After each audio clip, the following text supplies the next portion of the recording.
స్వార్థం కల జెయింట్.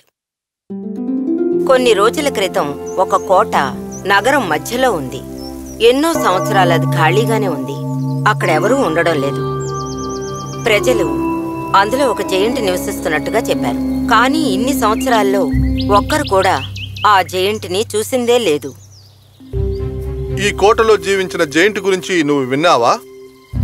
అవన్నీ ఒట్టి మాటలే, వాటన్నిటినీ నమ్మొద్దు. మనలో ఎవరైనా ఆ జెయింట్ని చూసామా ఏంటి? లేదు లేదు, చూసిందే లేదు. అవును, చూసింది లేదు. ఇక్కడున్న అందాన్ని మాత్రమే మనం ఆస్వాదించాలి. అనవసరమైన విషయాల్ని మనం పట్టించుకోకూడదు. కానీ ఎవరు ఈ తోటని చూసుకుంటున్నారు? ఆ కోట చుట్టూ ఒక అందమైన తోట ఉంది. చాలా పచ్చగా ఉంది. పళ్ళు, పువ్వులు, పక్షులు, సీతాకోక చిలుకలు. రోజు ఎంతో మంది పిల్లలు అక్కడికి వచ్చి ఆడుకుంటూ ఉంటారు. ఆ ప్రదేశం అక్కడున్న పిల్లలకి చాలా రక్షణగా ఉంటుంది. ఎన్నో రకాల ఆటలు ఆడుకుంటూ ఉంటారు. సీతాకోక చిలుకల్ని తరుముతూ ఆడుకోవడం వారికి ఇష్టం. ఆరెంజ్ బటర్ఫ్లైని చూసావా? నేను వెళ్ళి దాన్ని పట్టుకోవడానికి ట్రై చేస్తా. దాని వెనుక వెళ్ళండి, కానీ దాన్ని కష్టపెట్టకూడదు. కష్టపెట్టాను. ఆ తోట స్వర్గంలా అందంగా ఉంది. ఆ తర్వాత ఒకరోజు ఆ జెయింట్ వచ్చాడు. ఆ అందమైన తోటను చూసి తను చాలా సంతోషపడ్డాడు. ఓ, తోట చాలా అందంగా ఉంది. దీనికి కారణం ప్రకృతి తల్లి ఆశీర్వాదమే. ఇక్కడ ఉండడమే నాకు సంతోషంగా ఉంది. జెయింట్ ఆ కోటకు వస్తున్నప్పుడు సమయం మధ్యాహ్నం. పిల్లలెవరూ ఆ సమయంలో ఆడుకోవడం లేదు. ప్రశాంతంగా ఉండడం ఆ జెయింట్కి నచ్చింది. ఆ రోజు సాయంత్రం పిల్లల ఆటల వల్ల జెయింట్కి అశాంతి కలిగింది. పిల్లలు గార్డెన్లో ఆడుకోవడం కోసం వచ్చారు. కానీ జెయింట్కి ఒంటరిగా ఉండడమే నచ్చుతుంది.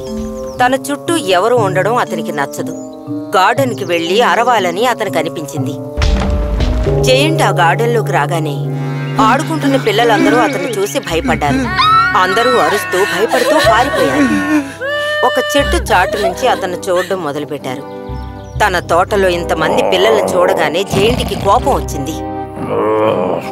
త్వరగా అందరూ ఇక్కడి నుంచి వెళ్ళిపోండి. మీ వల్ల నా అందమైన తోట నాశనమయ్యేలాగుంది. వెళ్ళండి. అనవసరంగా నా తోటలోకి ఎవరు ప్రవేశించకూడదు. ఇది నా తోట, మీది కాదు. అక్కడ ఆడుకుంటున్న పిల్లలందరూ భయపడుతూ ఇంటికి వెళ్లడం మొదలుపెట్టారు. కోటకి తిరిగి వెళుతున్న జెయింట్కి అక్కడున్న ప్రశాంతత నచ్చింది.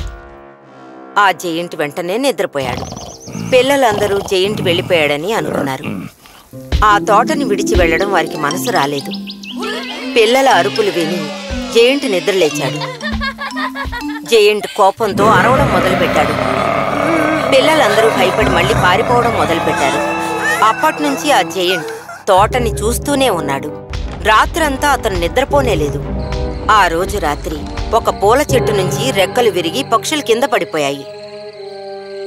దానికి కారణం ఏమిటో అతనికి అర్థం కాలేదు.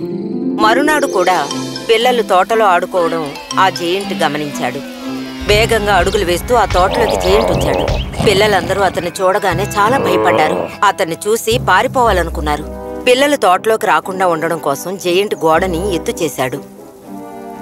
అప్పుడు జెయింట్ ప్రశాంతంగా మనశ్శాంతిగా కోటలో ఉన్నాడు. ఆ తర్వాత పిల్లలెవరూ కోట లోపలికి వెళ్ళలేకపోయారు. ఆ జెయింట్ ఒట్టి స్వార్థపరుడులా ఉన్నాడు కదూ. ఎలా సంతోషంగా తోటలో ఉండగలడు? తను చాలా బాధగా ఉన్నాడు అనుకుంటున్నాను. తను ఎందుకు బాధతో ఉన్నాడో మనం కనుక్కోవాలి. తన్ని మనతో ఆడుకోమని చెప్దామా? వాడితో లోపలికెళ్ళి నిద్రపోనే చెప్పగలం. జెయింట్ చాలాసేపు నిద్రపోయాడు. లేచిన తర్వాత గార్డెన్ ఒకసారి చూద్దామని కిటికీ వైపు వచ్చాడు. కానీ పక్షులు కింద పడిపోవడం అతను గమనించాడు. అందుకని ఇప్పుడు ఆకులు రాలే కాలం అనుకుంటున్నా. స్ప్రింగ్ సీజన్ వస్తే మళ్ళీ నా తోట అందంగా ఉంటుందనుకుంటా. శీతాకాలం పూర్తయ్యే వరకు అక్కడే కూర్చుని తన తోటని గమనించాడు.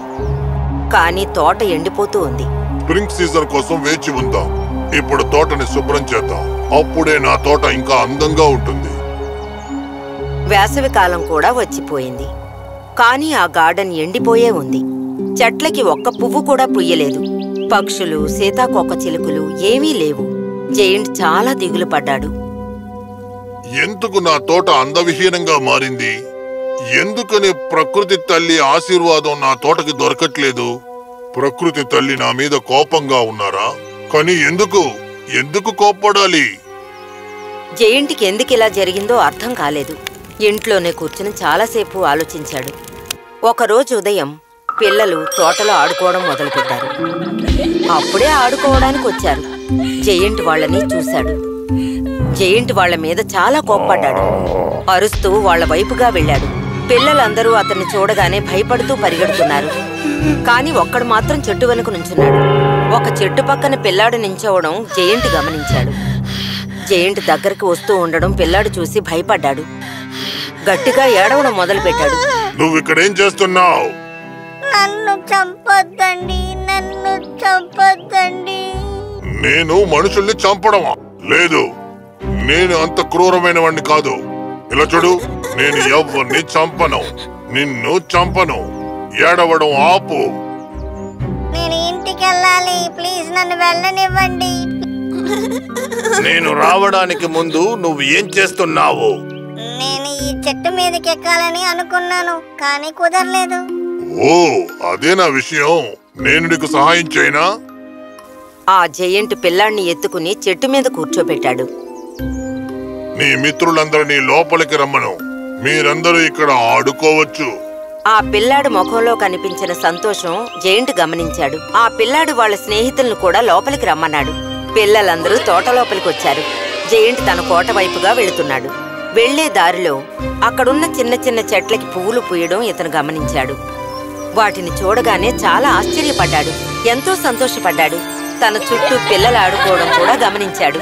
ఆ తర్వాత పిల్లలందరూ ప్రతిరోజు ఆ గార్డెన్లో ఆడుకోవడం మొదలుపెట్టారు. కొద్ది రోజుల్లోనే ఆ తోట పచ్చటి చెట్లతో అందంగా ఉంది. జెయింట్ కిటికీ దగ్గర కూర్చుని తోటకి అసలైన అందం ఎక్కడి నుంచి వచ్చిందో జెయింట్కి అర్థమైంది.